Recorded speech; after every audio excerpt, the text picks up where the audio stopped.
বামফ্রন্টের শূন্যতা কি কাটবে? ২০২১ বিধানসভা নির্বাচনে বামফ্রন্ট ব্রিগেড জনসভা থেকে শুরু করে বিভিন্ন প্রার্থীর প্রচার, সভা সমাবেশে বামফ্রন্টের একটা গণজোয়ার দেখা গিয়েছিল। একদিকে আইএসএফ এর প্রতিষ্ঠাতা আব্বাস সিদ্দিক, নওশাদ সিদ্দিকী, উল্টো দিকে বামফ্রন্টের মোহাম্মদ সেলিম, সুজন চক্রবর্তী, মীনাক্ষী মুখার্জিরা ঝড় তুলেছিল মানুষদের মনে। কিন্তু দিন শেষে যখন ২০২১ বিধানসভা নির্বাচন শেষ হয়ে যায়, তারপরে ভোট বাক্সে তাদেরকে শূন্য হাতে আসতে হয়েছিল। কেবলমাত্র আইএসএফ এর একজন বিধায়ক পেয়েছিল, নওশাদ সিদ্দিকী, তাও তিনি ভাঁড় থেকে জিতেছিলেন। কিভাবে জিতেছিলেন? ভাঁড়ের মতো জায়গায় তৃণমূল কংগ্রেসের গোষ্ঠীদ্বন্দ্ব ছিল, সেইখানে রেজাউল ইসলামকে প্রার্থী করায় ভাঁড়ের মানুষ মেনে নেয়নি। ফুরফুরা শরীফের পীরজাদা, মাথায় টুপি, মুখে দাড়ি আর সংখ্যালঘু অধ্যুষিত এলাকা হওয়ার জন্য ভাঁড় থেকে সংযুক্ত মোর্চার একমাত্র প্রার্থী নওশাদ সিদ্দিকীকে জয়লাভ করিয়েছিল ভাঁড়ের মানুষ। কিন্তু ২০২৬ বিধানসভা নির্বাচন আসতে আর মাত্র হাতে গোনা ৪ থেকে ৫ মাস বাকি। সত্যি কি এই ২০২৬ বিধানসভা নির্বাচনে বামফ্রন্টের শূন্যতা কাটবে? কংগ্রেস, যে কংগ্রেসকে আমরা দীর্ঘদিনের একটা প্রাক্তন দল বলে মানি, সেই কংগ্রেস কি নতুন করে আবার ভালো রকম সিট মার্জিন নিয়ে আসবে, নাকি তারা যে শূন্য রয়েছে সেখান থেকে আবার মহাশূন্য চলে যাবে? আজকের এই বিষয়গুলো নিয়ে একটু আলোচনা করি। বামফ্রন্ট শূন্য কিসের জন্য? বামফ্রন্টের শূন্যতা হয়েছিল কিছু সংখ্যক কারণ। আমরা জানি তৃণমূল কংগ্রেস যখন ক্ষমতায় এসেছিল তখন কিন্তু বিরোধী দল হিসেবে ছিল বামফ্রন্ট। কিন্তু বামফ্রন্ট কিছু সংখ্যক তাদের প্রবলেম এবং সঠিকভাবে রাজনীতির মূল্যায়ন না করার জন্য তাদেরকে আস্তে আস্তে বিরোধী দল থেকে শূন্যর দিকে নিয়ে চলে গেছে। কিন্তু বর্তমান সময়ে বামফ্রন্ট যেভাবে রাজনীতি করছে সেই রাজনীতিটা দরকার। যেমন করে প্রাক্তন সাদা চুলের রাজনীতিবিদ, সেই সাথে তরুণ তুর্কি মীনাক্ষী শতরূপ, দীপশিতা, সৃজন প্রতিকূর, সায়নরা যেভাবে মাঠে ময়দানে লড়াই করছে, এই লড়াইটাই বামফ্রন্টের দরকার। সেই সাথে গ্রাম অঞ্চল থেকে শুরু করে শহর অঞ্চল, প্রত্যেকটা জায়গা, একদিকে উত্তরবঙ্গ থেকে দক্ষিণবঙ্গ, পূর্ব থেকে পুরো পশ্চিম সাইড, পশ্চিমবাংলার প্রত্যেকটা অলিতে গলিতে বামফ্রন্টের নেতা এবং লিডারদেরকে আসতে হবে, যেতে হবে। কারণ প্রচুর সংখ্যক মানুষ যারা বামফ্রন্টকে ভালোবাসে, বামফ্রন্টের সেই উজ্জ্বলময় দিন, দীর্ঘদিনের শিক্ষা, স্বাস্থ্য, বাসস্থান, কর্মসংস্থান বা শিল্পায়নের, বা সেই সাথে সাথে বিভিন্ন জায়গায় যেভাবে তারা ডেভেলপমেন্ট করেছিল, কলকাতা লেদার কমপ্লেক্সের মতো জায়গা, সাউথ সিটি ইকো পার্কের মতো জায়গা, যে জায়গাগুলো বড় বড় বিল্ডিং করে মানুষদের কর্মক্ষেত্রেও একটা জায়গা তৈরি করেছিল, সেই জায়গা আবার যদি ফেরত আনার জন্য বামফ্রন্ট চেষ্টা করে, তাহলে কিন্তু মানুষের মন পর্যন্ত যেতে হবে। প্রচুর সংখ্যক জায়গা বামফ্রন্টের অনেক মানুষ রয়েছে, ভোট দিতে চাই। দিন শেষে বামফ্রন্ট যদি জোট না করে, তাহলে এই সমস্ত মানুষরা কিভাবে বামফ্রন্টকে ভোট দেবে? একদিকে বিজেপি এবং তৃণমূলের বাইনারি পলিটিক্স। বিজেপি ধর্ম নিয়ে রাজনীতি করতে চাইছে, যেভাবেই হোক তারা বাংলা দখল করবে, হিন্দু রাষ্ট্রের দিকে আস্তে আস্তে আগিয়ে যাবে। তৃণমূল কংগ্রেস বিজেপিকে রোকার জন্য দিনের পর দিন মুসলিম বা অন্য ধর্ম অবলম্বী মানুষদের কাছে বিভিন্ন রকম বার্তা দিচ্ছে। কেবলমাত্র তৃণমূলকে রেখেছে পশ্চিমবাংলার মানুষ একটাই কারণে, সেটা হচ্ছে বিজেপিকে হারানোর জন্য তৃণমূলকে বেছে নিচ্ছে। এরকম সিচুয়েশনে যদি বিজেপির জায়গায় সিপিআইএম, কংগ্রেস, আইএসএফ বা অন্যান্য রাজনৈতিক দলগুলো আসতে পারে, তাহলে কিন্তু ইন ফিউচার বিজেপির জায়গা থেকে সমস্ত মানুষ জাতি, ধর্ম, বর্ণ নির্বিশেষে বামফ্রন্ট, কংগ্রেস বা আইএসএফ কে বেছে নেবে। আজকের সিচুয়েশনে যদি আপনারা দেখেন, বুঝতে পারবেন আইএসএফ এর যথেষ্ট একটা প্রভাব বা প্রতিপত্তি আছে। যে জায়গা থেকে যদি দেখা যায় আব্বাস, নওশাদ এরা মুসলিম দাড়ি টুপি যে সমস্ত মানুষ বা ফুরফুরা শরীফকে ভালোবাসা বিভিন্ন মানুষদের কাছে দিনের পর দিন ছুটে যাচ্ছে, কারণ একটাই, তাদেরকে বিভিন্ন রকম যে মুসলিম বঞ্চনা বা প্রবলেমগুলো নিয়ে কথা বলতে বলতে তাদেরকে যেভাবেই হোক ভোটগুলোকে হাসিল করার চেষ্টা করছে। উল্টো সাইডে বামফ্রন্টকে যদি আমরা দেখি, বামফ্রন্টের মীনাক্ষী মুখার্জি থেকে শুরু করে শতরূপ, প্রতিকূল, প্রত্যেকেই মাঠে ময়দানে ছুটে চলেছে। কিন্তু ২৬শে বিধানসভা নির্বাচনের আগে তাদের জোট হচ্ছে কি হবে না, আজও পর্যন্ত ধোঁয়াশার ভেতরে রয়েছে। আইএসএফ এর চেয়ারম্যান নওশাদ সিদ্দিকী বামফ্রন্টের চেয়ারম্যান বিমান বসুকে চিঠি দিয়েছে, সেই সাথে কংগ্রেসের প্রদেশ কংগ্রেস সভাপতি শুভঙ্কর সরকারকে চিঠি দিয়েছে, কিন্তু শুভঙ্কর সরকার বা বিমান বসু আজও পর্যন্ত সেই চিঠির জবাব দেয়নি। তাহলে আর মাত্র ৪ থেকে ৫ মাস বাকি। এর ভিতরে মানুষ কিভাবে বিশ্বাস করবে যে এদেরকে জোট হবে? কিভাবে বিশ্বাস করবে যে সত্যি সত্যি জোটের জন্য এরা দিনের পর দিন চেষ্টা করছে? জোট যদি না করে, যে যার আলাদাভাবে প্রার্থী দেয়, তাহলে কতটা সিট পেতে পারে?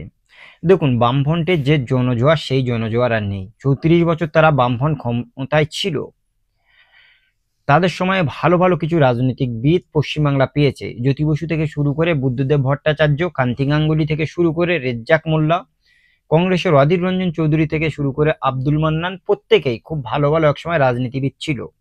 কিন্তু বর্তমান সময়ে তৃণমূল কংগ্রেস এবং বিজেপির যে ধর্ম নিয়ে রাজনীতি, এই জায়গাতে বামফ্রন্ট, কংগ্রেস বা আইএসএফ আস্তে আস্তে ফিকে পড়ে যাচ্ছে। সুতরাং মানুষদের বেসিক যে জিনিসগুলো দরকার, শিক্ষা, স্বাস্থ্য, বাসস্থান, কর্মসংস্থান, এই জিনিসগুলোকে যদি ইস্যু করে আগামী দিন বামফ্রন্ট, কংগ্রেস এবং আইএসএফ লড়তে পারে, একত্রিতভাবে আবার সংযুক্ত মোর্চা তৈরি করতে পারে, তাহলে একটা ভালো ফলাফল দেখতে পারবে। তবে হ্যাঁ, 6 মাস এখনো রাজনৈতিকভাবে ভোটে আসার লড়াই, এই জায়গা থেকে 6 মাস আগে থেকে যদি একত্রিতভাবে জোট করতে পারে, তাহলে কিন্তু মানুষের মনে একটা আস্থা আসবে। সেই সাথে আস্তে আস্তে যত লেট হবে, তত কিন্তু মানুষের মন থেকে বামফ্রন্ট, কংগ্রেস বা আইএসএফ এর নাম মুছে যাবে। যদি তারা এককভাবে রাজনৈতিক ময়দানে লড়াই করে, কিছুটা সংখ্যক ভোট তারা পাবে, যে ভোটগুলো তৃণমূল কংগ্রেস বা অন্য রাজনৈতিক দল থেকে কেটে ভোট ভাগাভাগি করে আখেরে বিজেপির লাভবান করে দেবে। আজকের সময় পশ্চিমবাংলাতে যে জায়গায় আমরা যদি দেখি, প্রচুর সংখ্যক বিজেপি মাত্র 1000-1200 ভোটের ব্যবধানে হেরে রয়েছে। সেই জায়গাতে জোট বা সিপিআইএম, কংগ্রেস, সেই সাথে আইএসএফ আলাদা আলাদাভাবে যদি প্রার্থী দেয় এবং কিছু সংখ্যক করে ভোট কেটে নেয়, তাহলে কিন্তু আখেরে লাভবান হবে বিজেপির। উল্টো সাইডে এই তিনটে রাজনৈতিক দল যদি একত্রিতভাবে বিজেপির না হাতিয়ার করে তৃণমূল কংগ্রেস এবং বিজেপির দুটোর বাইনারি পলিটিক্সের বিপক্ষে গিয়ে মানুষদের কাছে যুক্তি এবং আগামী দিন কি কি করতে পারবে যদি তারা রাজনৈতিকভাবে ক্ষমতায় আসে, সেই জিনিসগুলো নিয়ে মানুষদের সামনে যায়, মানুষের একটা ভরসা পাবে। দীর্ঘদিন ধরে যেভাবে বঞ্চনা চলছে পশ্চিমবাংলার মানুষের, কেবলমাত্র ভাতা, দুর্নীতি, কাটমানি, এই সমস্ত জিনিসের উপরে যেভাবে আবদ্ধ করে রেখেছে, সেই জায়গা থেকে মানুষ কিছুটা দূরে চলে যাবে। সুতরাং এরকম সিচুয়েশনে বামফ্রন্ট, কংগ্রেস এবং আইএসএফ এর তো একত্রিত হওয়ার দরকার, কিন্তু আজও পর্যন্ত তারা একত্রিত হচ্ছে না। সেই সাথে সাথে আমরা যদি আইএসএফ এর দেখি, তারা যেভাবে সংখ্যালঘু ভোটগুলোকে আস্তে আস্তে ভাগ করতে চাইছে, যে সংখ্যালঘুর ভোটে পশ্চিমবাংলাতে ভালো রকম ভাবে একটা ভোট পেয়ে তৃণমূল কংগ্রেস ক্ষমতায় রয়েছে, সেই ভোটে থাবা বসাচ্ছে আইএসএফ। সুতরাং আইএসএফ তাদের যদি ভালো রকম কিছু ফেভারিট মুখ তৈরি করতে না পারে, অনলি ফর আব্বাস এবং নওশাদ, এই দুজনকে দেখে কত মানুষ ভোট দেবে? ফুরফুরা শরীফের পীর পরিবারে প্রচুর সংখ্যক পীরজাদা, আলেম ওলামা, তারা চায় রাজনীতিতে নামতে।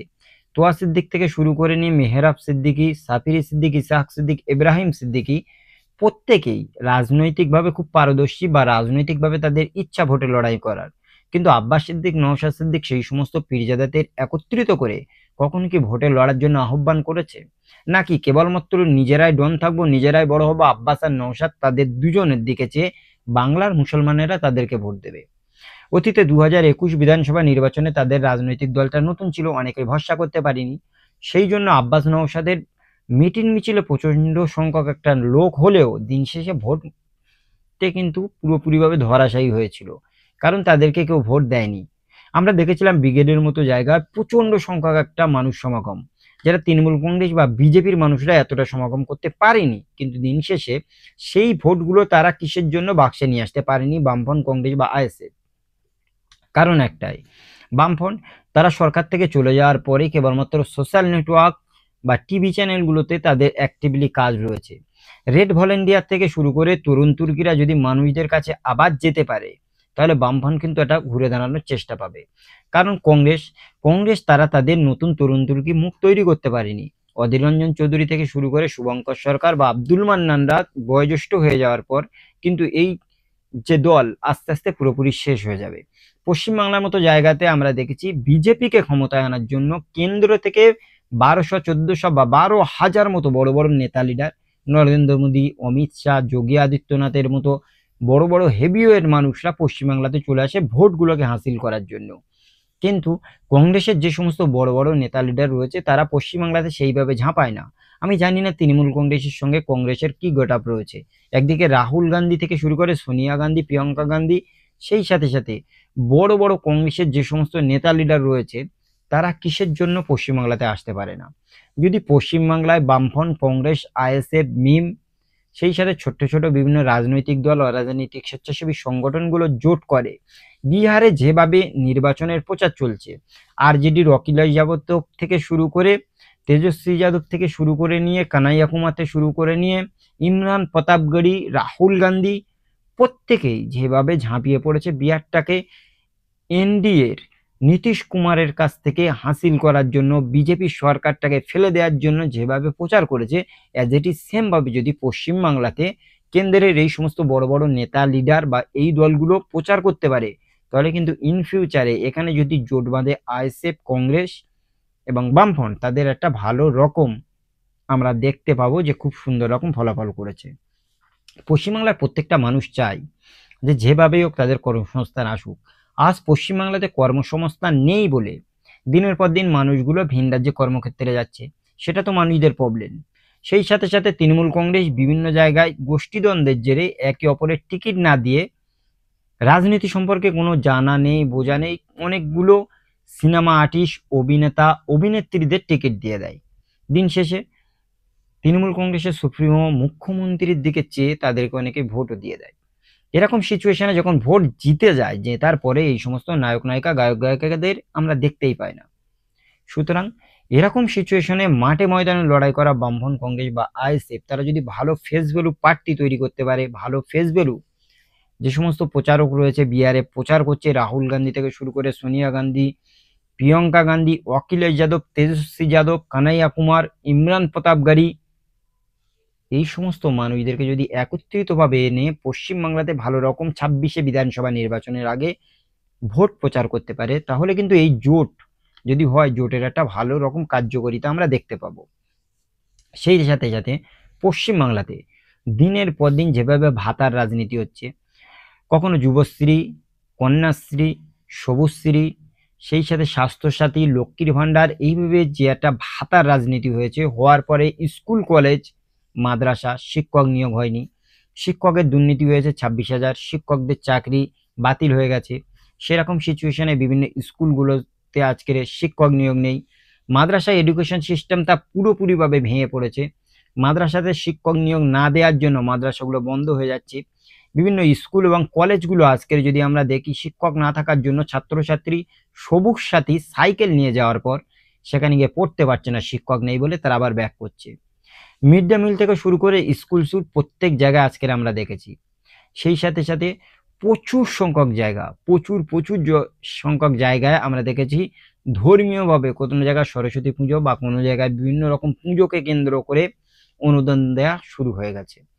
কোনো কোনো ক্লাব কর্তৃপক্ষকে পুজো করার জন্য চাঁদা দিচ্ছে, পুরোহিতদের ভাতা দিচ্ছে, ইমাম মুয়াজ্জিনদের ভাতা দিচ্ছে। এই যে ভাতার একটা পলিটিক্স দিনের পর দিন বাড়ছে, সেই জায়গাতে তৃণমূল কংগ্রেস কিছুটা হলেও ভোট পাচ্ছে।